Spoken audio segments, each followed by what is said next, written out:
برادران من یک سر غنوجینکی یک کمزوی ذاتی چورنپیاستری های تاجیکستان خود منای برادران یک کمزوی غنوجینکی فسانای نو زایدگیش 5 روز شدگی گوسالچه بوقچه ارگینالچه زایدگی گوسالچه بینین 5 روز میشه گوساله کنیشه به حد سینه و بری فسان دارد. این چوچوش هر چوروش یک خیلی این ماکیدنای گوسالچه بینین سطح اینه ماکد اینه بوقچه تماشا کنین به حد برای مول کردن عجایبه.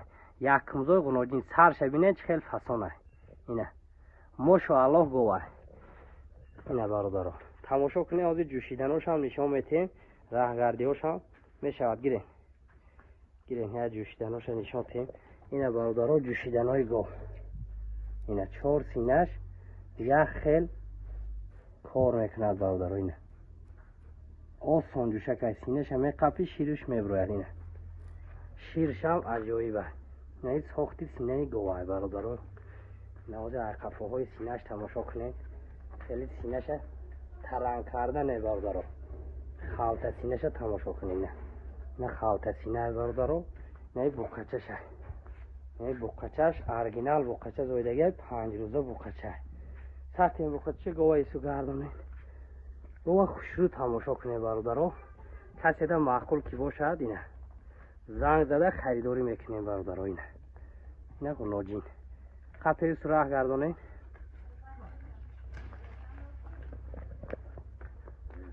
بیارین اینه برادران گوه بیارین کمتر جام و تنگه چه اینه برادران غنوجین تماشا کنه خوشرو یگان کم بودی نداره. خوردن سلامتیش اهلی و آسانجوشی همه جهته با کفالت میتیم. مثلا شیر گاو باشد برادران 7-8 لیتر شیر به غیر گوساله جوشته استیم.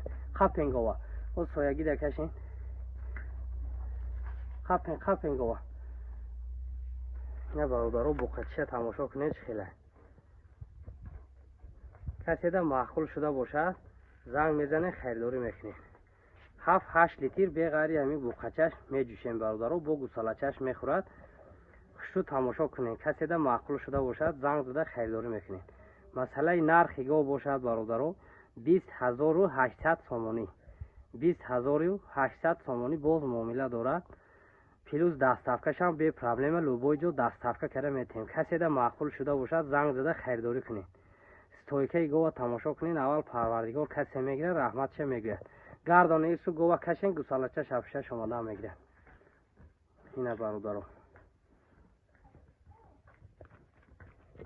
کسی ده معقوله برادران زنگ زده خریداری کنید. 20,800 سامانی باز معامله دارد. پیروز دستافکه هم کرده میتیم. اینه من برادران یک سر گوی کرپت قرقیزی سیونزوی نو زایدگیش 5 روز می شود. 5 روز می شود گوسالچه مادچه فسانک رنگ خودش زایدگی برادران. گوسالچهش مادچه زایدگیش 5 روز شدگی کرپت سیونزوی قرقیزی. نه سینه و برش تماشا کنه برادران. به حد سینه و بری فسان دارد. چارچای خوش روی یک خیله دارد. او سانجوش های شیرشم غوثی عجایبات های.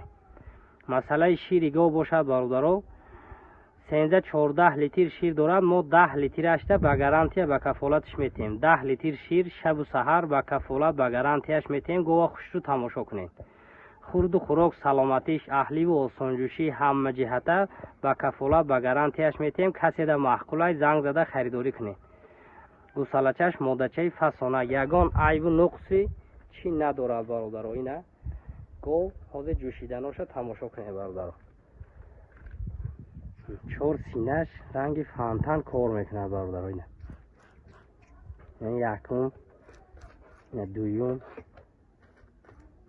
سیوم اینه چهارم همه خیلی آسانجوش های آدمی گاوجوش رحمت شه میگوید. این ساختی سینه گاو برادران. اینه 4 سینه آبادی یک خیله دارد.